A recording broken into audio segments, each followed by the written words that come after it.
Uncle Ben. Murdered. I have to find the guy who did it. I remember this one fondly. It's a childhood memory of mine. Does it still hold up? Let's see. There's nothing Peter Parker can do at this point. But Spider-Man is a different story.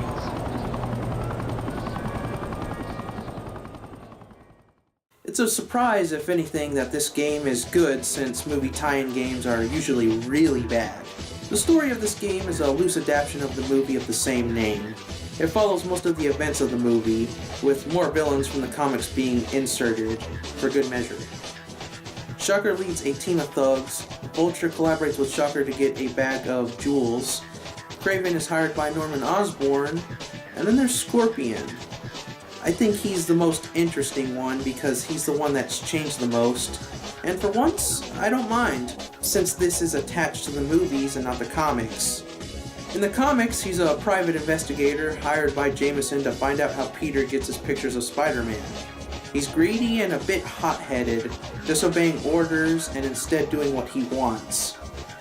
Not exactly a team player. Here, he's unlike anything I've seen from the comics. Paranoid, talking about corporate masters, and as if there's a corporate agenda that he's witnessed. He's being hunted down, he's crazy in a someone's watching me kind of way, and he hates the suit. Well, I think that last one is in the comics. Here, just watch this cutscene and don't tell me you don't get a different vibe from his character.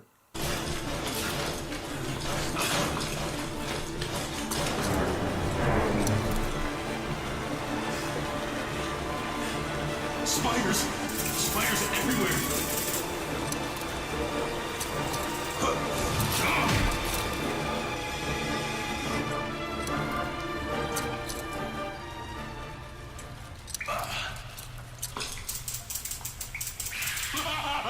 Go back to your corporate masters!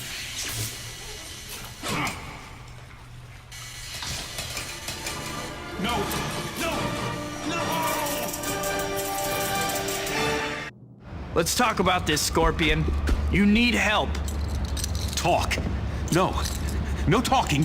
You can't take me back. I wouldn't even know where to take you back to. His two levels in the game are just eerie and leave me with so many questions. Where did this interpretation come from? Who was he running from before Osborn started chasing him? Who did this to him? Well, we never get answers in the sequels, and in the third one, if I remember right, they don't even know each other.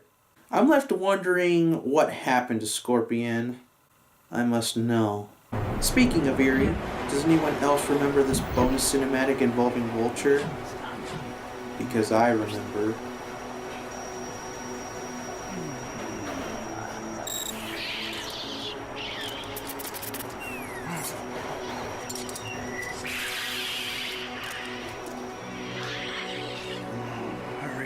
Hurry. It'll begin soon. We must not be delayed. Its ambient, darker tone stayed with me for years to come.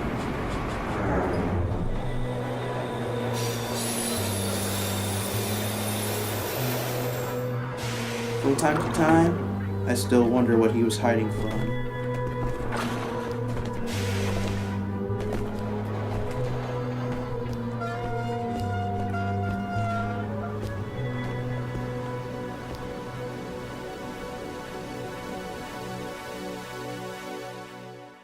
Anyway, sorry for me rambling on about questions I had since childhood. Let's get back to analyzing. The writing is okay. Sometimes there's some really good lines.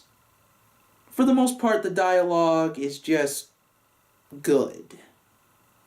Spider-Man's quips are pretty good and the high point of the script, along with Bruce Campbell's lines.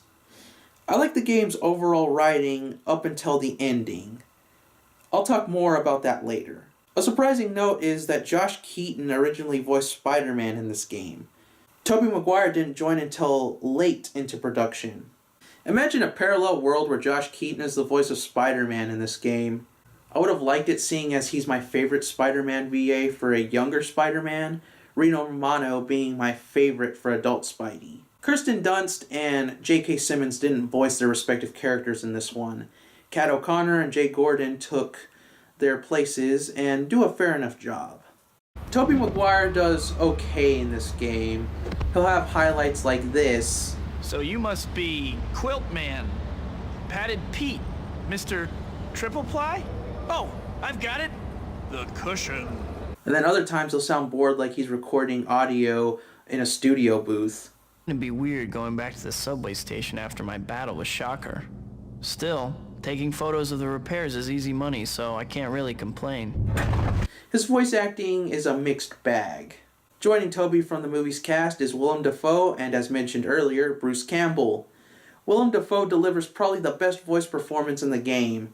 He sounds like he's having a blast voicing the Green Goblin. Been burning bridges all day, but I think I'll just knock this one down. All right, boy.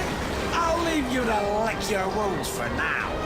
I have other matters to attend to. We'll finish this next time. Bruce Campbell being in the game is a weird one. I think I can explain why he's in it. Sam Raimi, the director of the movie this game's based on, is friends with Bruce Campbell, and they worked together on the Evil Dead films, and Bruce Campbell even cameoed in all Spider-Man movies Raimi directed. It's not a stretch to think maybe Treyarch contacted Raimi to ask if Bruce wanted a part in the game. That's just my theory.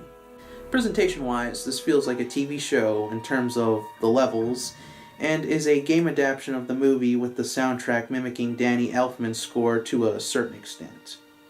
The CGI cinematics still look great. The likenesses of the actors is pretty accurate. Now, my biggest problem with the story is the ending. It's no Mass Effect 3 or anything. I am surprised how no one has talked about this. If you don't want to be spoiled, then skip to the time shown on screen. Okay, are you ready? The Green Goblin goes after Mary Jane. What's wrong with that, you ask? Why would he go after her?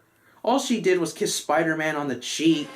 Oh, I guess that's enough for Norman to say, "That's gotta be Spider-Man's main squeeze. I'll go after her to get to him." While this is going on, you stealth your way through Oscorp to discover Goblin knows about MJ. Spider-Man also commits property damage and breaking and entering. How has Oscorp not called the cops and made Spider-Man a wanted vigilante? Don't say they're not aware, because they send those guard robots after you. So they're fully aware by the end of it all. This is Spider-Man, right?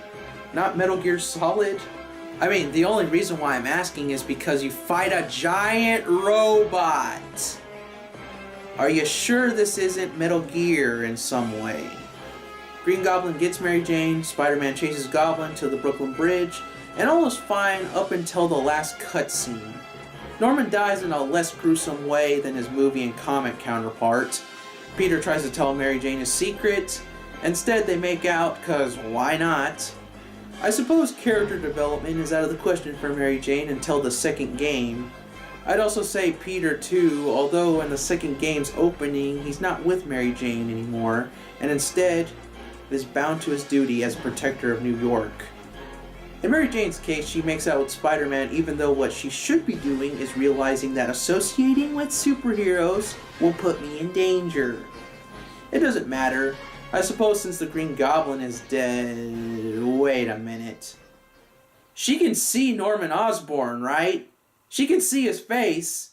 She's looking down, or at least in the same general direction. At least her peripheral vision should be catching that his mask is off. At this point, any payoff would work, in my opinion. He's left unmasked. Wouldn't she be freaking out that one of her friend's dad was the Green Goblin and kidnapped her to get to Spider-Man? No? Okay, whatever. Anyway, as the screen pans, Spider-Man turns into Deadpool for a second.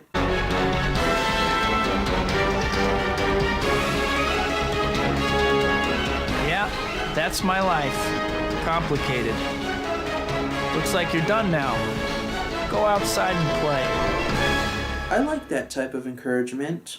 This ending is devoid of logic, although it's not that bad. Overall, I'd give the story a decent rating. It's not perfect and it's got flaws, but the good aspects outweigh the bad. This has been another video game story analysis. I'm TheMasterQuests, and thanks for watching. Oh, Spider-Man.